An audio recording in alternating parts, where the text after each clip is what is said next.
और बहराइच से खबर लेते हैं, जहां पर छठे भेड़िए की तलाश में लगातार सर्च ऑपरेशन अब भी चल रहा है, लेकिन भेड़िए का आतंक है कि कम होने का नाम नहीं ले रहा। बहराइच में शुक्रवार की सुबह खबर आई कि गुरुवार की रात भेड़िए ने 3 लोगों पर हमला कर दिया, जिसमें अभी दर्जनों गांव खौफ के साए में जी रहे हैं। जरा देखिए रिपोर्ट।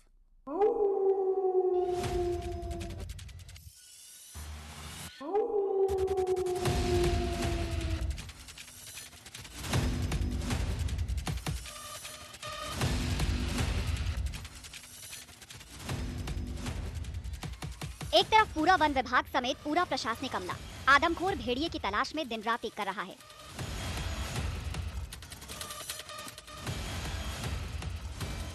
तो वहीं दूसरी तरफ भेड़िया वन विभाग की टीम को लगातार चकमा देने में कामयाब हो रहा है। इतना ही नहीं, कड़ी पहरेदारी के बावजूद भी भेड़िया अपनी मान से निकलकर हमला करने आ रहा है। बीती रात फिर से भेड़िए का आतंक देखने को मिला, जहां उसने खूनी खेल खेला।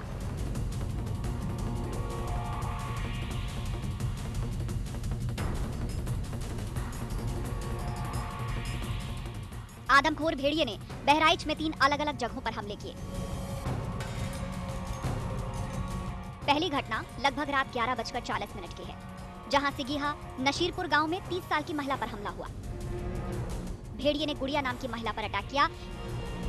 ये आप घर में दिखाइए कि किस तरह से ये घर है। गुड़िया का 28 वर्षीय उनकी उम्र है और यहीं पर देखिए बाहर खाना पकता है और कोई दरवाजा नहीं है, किवाड़ घर में है ही नहीं, तो किवाड़ का ना होने का फायदा भी ये भेड़िया उठा रहा है। अगर इन घरों में किवाड़ लग जाएं, दरवाजे लग जाएं, तो शायद भेड़िए की जो मुसीबत है वो थोड़ी कम हो जाए और इन ग्रामीणों को थोड़ी राहत मिल सके। ये जितनी भी महिलाएं अपने बच्चों के साथ लेकर के यहाँ घूम रही हैं, आप देख सकते हैं इन तस्वीरों में कि कैसे ये सभी बेहद परेशान है और परेशान हाल। ऐसे देखिए दूसरा घर भी है, ऐसे ही नहीं कि यही घर, अगर ये दूसरा घर आप देखें तो किस तरह से यहाँ पर सभी घरों में किवाड़ नहीं है, दरवाजे नहीं है। तो यकीनन ये तस्वीर अपने आप में बताती है कि किस तरह से भेड़िए का खौफ है। और बाहर की तस्वीरें भी दिखाइए जरा गोपीगिरी कि किस तरह से बाहर का इलाका है और भेड़िया किस तरफ से आया होगा। आप ये तस्वीर देखिए कि किस तरह से बाहर का जंगल का इलाका है और यहाँ पर देखिए खेत है, बाहर एक खेत है और इसी तरफ से भेड़िया भागा है, ऐसे ग्रामीण कहते हुए नजर आ रहे हैं। ये सड़क जो जा रही है और आसपास का जो खेत का इलाका है, यहीं पर इसी इलाके से भेड़िया आता है और गुड़िया के घर पर हमला करता है। बच्चे को उठाने की फिराक में रहता है कि बच्चे को उठा करके वो ले जाएगा और उसके बाद मां ने अपने बच्चे को बचाने के लिए भेड़िए का वार सहा और उसकी गर्दन पर भेड़िए ने अटैक किया। 11 बजे के आसपास की घटना है और 11 बजे के आसपास भेड़िए ने इस घर पर अटैक किया और फिर जब सारा गांव जाग गया, रथ जगा हो गया, तब ये भेड़िया भागा है। इसके बाद सम्मनपुरवा गांव में भी भेड़िए ने कहर बरपाया।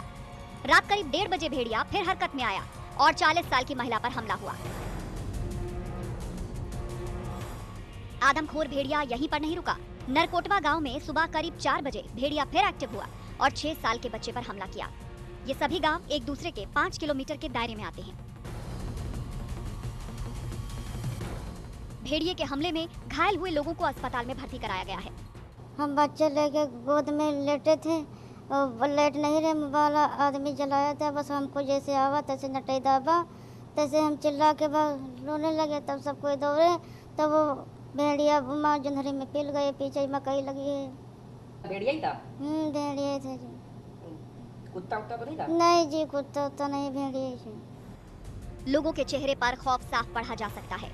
सम्मनपुरवा गांव में जिस महिला पर हमला हुआ, कहा जा रहा है कि महिला के साथ उसकी बेटी सो रही थी। भेड़िया उस पर हमला करने आया था। महिला ने अपने बच्चे को किसी तरह उससे बचा लिया, लेकिन भेड़िए ने उस पर हमला कर दिया। जब हमला किया होगा तो खून बिल्कुल धारा बिल्कुल चल गया, पूरा कपड़ा भीज गया। हाँ, थोड़ा खून नहीं। लड़कियां का जो 1 साल भर के गोद में लड़की है, उसको भी नहीं छोड़ा, नहीं लेके वो भाग जाता। और उस लड़की को गोद में लिए हुए थी गुड़िया, खून से नहीं बूढ़ी हुई है बच्ची, वो दिखाई दे। बच्ची यहीं पर है, वो बच गई ना, उसको तो चोट नहीं आई। वो पीछे से दागे, पीछे से बच्चे को बचा लिया, हमला अपने ऊपर ले लिया। सो रही थी वहीं बाहर बरामदे में और एकदम से अटैक किया। नींद में थी, ये भी नींद में रही होंगी और बच्चे को उन्होंने पीछे कर लिया। जब उसको हुआ तो वो चिल्लाया, तो बच्चे को पहले दाब लिया, तो इधर ऐसे खून पकड़ के नटाई और चिल्लाया। माँ के लिए बच्चे के लिए भेड़िए से भिड़ गई माँ। हाँ, तब उसको काट डाला। भेड़िए से भिड़ गई माँ अपने बच्चे के लिए, बच्चे को बचा लिया और भेड़िए का सामना खुद कर लिया। 8 साल की लड़की और लेटी थी वहीं। अच्छा। लेकिन वो पर नहीं, दोनों लड़कियां बच गई, उस पर हमला कर दिया। मंगलवार की रात भी भेड़िए ने महसी तहसील के खैरी घाट थाना क्षेत्र के रायपुर कोरियन टपरा गांव में 50 साल की महिला पर हमला किया, जब वो घर के बरामदे में सो रही थी। छठे भेड़िए की तलाश तो तेज कर दी गई है, लेकिन उसे पकड़ पाना बेहद मुश्किल होता जा रहा है, क्योंकि बारिश की वजह से भी ऑपरेशन में दिक्कत आ रही है। अभी तक भेड़िए के हमले में मारे गए लोगों में 9 बच्चे शामिल हैं, वहीं 50 से ज्यादा लोग घायल हुए हैं। भेड़िए के हमले से घायलों को 5,400 रुपए की आर्थिक मदद भी मिली है। ई पेमेंट से घर वालों के परिजनों के खाते में रकम भेजी गई है। भेड़िए के हमले में घायल 10 लोगों को 54,000 रुपए की मदद की गई है। बहराइच के वन विभाग ने गांव के गांव को छावनी में तब्दील कर दिया है, लेकिन फिर भी आदमखोर भेड़िया लगातार हमले कर रहा है, जिससे महसी तहसील के दर्जनों गांव दहशत में हैं। वहीं सीतापुर में भी भेड़िया हमलावर हो गया। यहाँ 9 बकरियों के मारे जाने की खबर है। थानगांव थाना क्षेत्र के शंकरपुर झिसनी गांव की ये घटना है, जिससे लोग खौफजदा हैं। Bureau report, news 18।